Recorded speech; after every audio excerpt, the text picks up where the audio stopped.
they themselves will tell the ministers, go out, look for souls.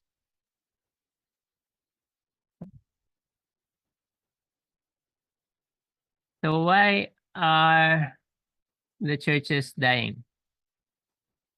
Why would the church be languishing? Hebrews 5:12. For the time ye ought to be teachers, ye have need that one teach you again, which be the first principles of the oracles of God, and are become such as have need of milk and not of strong meat. So instead of, because they have the light already, they should be teaching others, they're not able to do it. And they're not able to take the truth as it is in Jesus. The truth is sharper than any two-edged sword. There are members in the church who are not able to take the straight testimonies. And that is what's causing the church to lack spirituality, to be dying. In 1 Corinthians 3 verse 2, I have fed you with milk and not with meat, for hitherto ye were not able to bear it, neither yet now are ye able. So instead of being a grown up spiritually, they stayed as children, little babes who need milk. In Life of Paul, Life Sketches of Paul, 123, paragraph 1, he also explains the reason of his manner of labor among them. And I, brethren, could not speak unto you as unto spiritual, but as unto carnal, even as unto babes in Christ. I have fed you with milk and not with meat, for hitherto ye were not able to bear it, neither yet now are ye able. For ye are yet carnal. For whereas there is among you envying and strife and divisions, are ye not carnal and walk as men? So the reason why uh, the church has not grown mature is because they're staying carnal. And what are the signs of being carnal? There's envying, there's strife, and there are divisions. That is being carnal.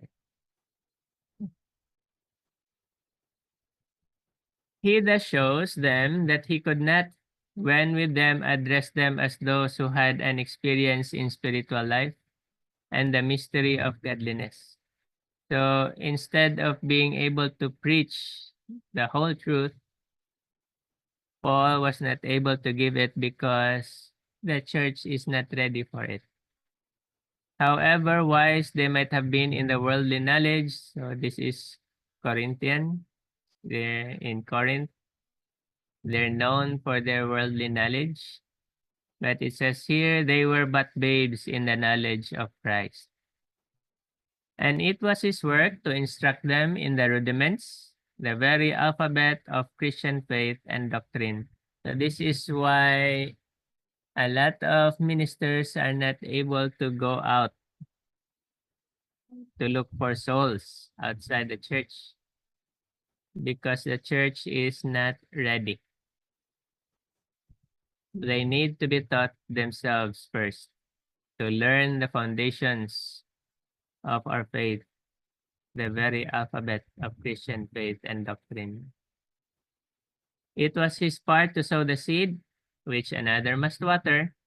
It was the business of those who followed him to carry forward the work from the point where he had left it, and to give spiritual light and knowledge in due season, as such were able to bear, as the church were able to bear. So, just like when Jacob was going back to Canaan, where Esau was, some of his attendants told him that we must go fast to meet with Esau. But what did Jacob say? There are babes with me, and my cattle have their babes too. I cannot go fast lest they die. We can only move as fast as the slowest one can handle, can bear. So we need patience, especially for those who are ministering in the church. We need to be patient. We need to teach each and every member the very rudiments, the foundations of our faith, and slowly work up until they are able to stand alone so we can go outside to work. This is the same as what Jesus said to his disciples in John 16, verse 12. I have yet many things to say unto you, but ye cannot bear them now. In Evangelism 382, paragraph 5, our people have had great light, and yet much of our ministerial force is exhausted on the churches in teaching those who should be teachers. This is a reality. You just have to pray that the flock can keep up. We don't have much time. The world is preparing for the final conflict. And we must be prepared too. We must be able to do the work while it's still free. We still have the freedom to work. Or else, as God has said, we will be forced to do the work in dire times. To continue, enlightening those who should be the light of the world. So, the light of the world must first be enlightened so that they can be the light of the world. Watering those from whom should flow springs of living water. Enriching those who might be veritable mines of precious truth. Repeating the gospel invitations to such as should be scattered to the uttermost parts of the earth. Communicating the message of heaven to many who have not had the privileges which they have enjoyed. Feeding those who should be in the byways and highways, heralding the invitation, come, for all things are now ready. Come to the gospel feast. Come to the supper of the Lamb, for all things are now ready. So we cannot give what we do not have. So the church also cannot give what it does not have. It is the work of the ministers to equip the members, to equip the church so that they can have something to share. They will have a message to bear to the people. So our plan, this is the plan. Our ministers should plan wisely as faithful stewards. They should feel that it is not their duty to hover over the churches already raised up, but that they should be doing aggressive evangelistic work, preaching the word and doing house-to-house work in places that have not yet heard the truth. They will find that nothing is so encouraging as doing evangelistic work in new fields.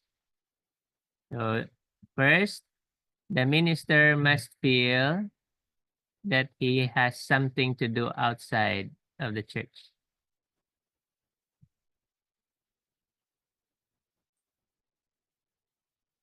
In the next paragraph, it says, if the ministers would get out of the way, if they would go forth into new fields, the members would be obliged to bear responsibilities, and their capabilities would increase by use.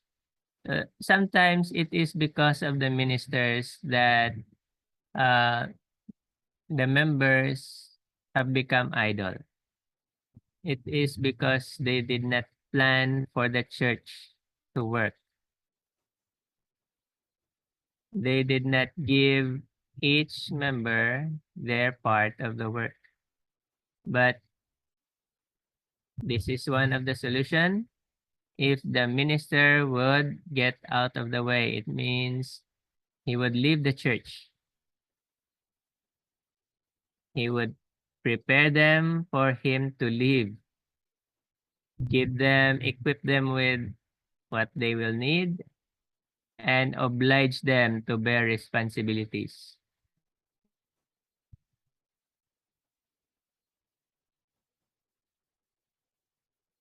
Now is the time for earnest wrestling with God. Our voices should join with the Savior's in that wonderful prayer, Thy kingdom come, thy will be done in earth as it is in heaven. Let the whole earth be filled with his glory. Many may ask, who is sufficient for these things? Who should be doing this work? The responsibility rests upon every individual. I have heard before that let the ministers work do that work. But no, this is not just the minister's work.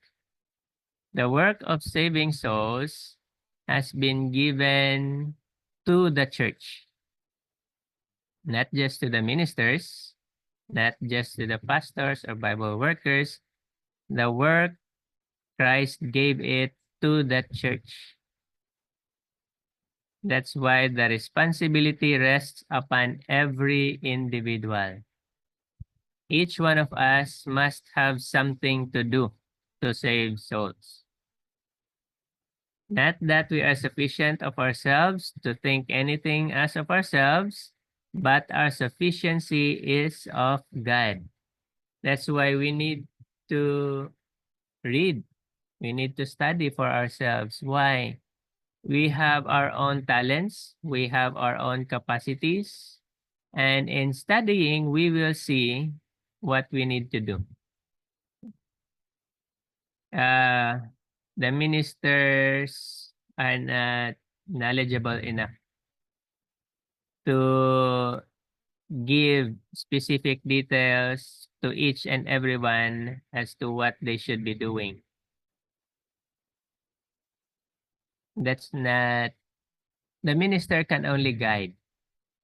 We can guide you into the truth, but you yourselves also must dig for the hidden treasure in the truth. That you will be equipped yourself also. It is very hard to help people who are not helping themselves. That's why this work that God has given us is a cooperative work. We do our part individually, God does his part, the ministers do their part, we all do our part. And in everything, in all this, God is our sufficiency. We do not lean on the ministers. We do not lean on someone else. We do not lean on flesh, but we lean on God. 1888 Materials 149, paragraph 3. Now, brethren and sisters, we want the iron taken out of our souls, and we want it taken out of our manner of work. We can educate workers in every church. We can. So this is a reality wherever we may be, whichever church we are in.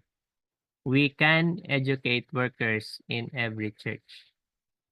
Don't let the ministers feel that they must do all the talking and all the laboring. So someone must have their share in giving out lessons. We must learn how to give out lessons, each and every one of us. That's how we can share outside the church, how we can learn to share outside the church. But call on others to lead the meetings occasionally. So this is what a minister should do. Call on others to lead the meetings occasionally. So someone must speak today, the next meeting, someone else, the next meeting, another person. It will it will lighten up the burden. It will lighten up the burden. Brethren, we want to do something to set things in operation for God. We want to do something. This world is a very tiring world already, and it will only worsen. And we have the capacity to hasten Christ's coming. If we do our part, we can go home earlier. We can go home to heaven earlier. We want to do something that will save souls, that at last we may enter into the joy of our Lord, that we may give praises to our Lord that we have been the means of saving some through him. That some may say, it is through your instrumentality. It is you who saved me through Jesus Christ. Do we want to hear these words too? It will give us happiness. It will really make us happy. Even if in simple things, people will thank us here on earth, it will make us happy. How much more seeing souls saved because we did something, because we did our part in this great work. This is the joy of the Lord. That is the way we shall enter into the joy of our Lord. So, do we want to enter into the joy of the Lord? We must take part in this work. This is the way we want to work. We cannot know here what the effect of our work has been, but we shall see in eternity what we have done for the Master. Shall we plan and devise to carry out these plans to the letter? This is a question for each of us and as a church. Should we make plans and what to do, how to work, and carry it to the letter? Then the blessings of our Lord will attend our labors. So our goal, those who have the spiritual oversight of the church should devise ways and means by which an opportunity may be given to every member of the church to act some part in God's work. So everyone must have a part. And that is the minister's job to make and devise this plan. Too often in the past, this has not been made, and this is a sad reality. And may our God forgive us for this unbelief, for not doing our work properly. Plans have not been clearly laid and fully carried out, whereby the talents of all might be employed in active service. So this is what we should be doing. We are to know what talents are present in the churches and make plans to employ those talents. There are those who know how to sing. Let's give them something, some work to sing for the people. There's someone who know how to give some lessons. Give them that work too. Anything according to the talent that are present. There are but few who realize now how much has been lost because of this. So sadly, the reality is much has been lost already. And now that God is making us realize these things, we need to do something. We need to do something. In Christian Service, page 61, paragraph 4.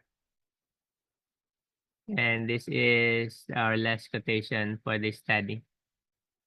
In every church, the members should be so trained that they will devote time to the winning of souls to Christ. Uh, I ha I I am able to appreciate uh some people around us here. Uh, they're of another church, another sect, and every week each member really has a schedule to go out. They have a schedule to go out. They leave their businesses, they leave their work so that they can go out to work in saving souls. And it bothers me. It really bothers me thinking that we have the truth. We have the truth for this time, and they do not. But they have the spirit. They have the spirit of working for God. And sadly, we lack that.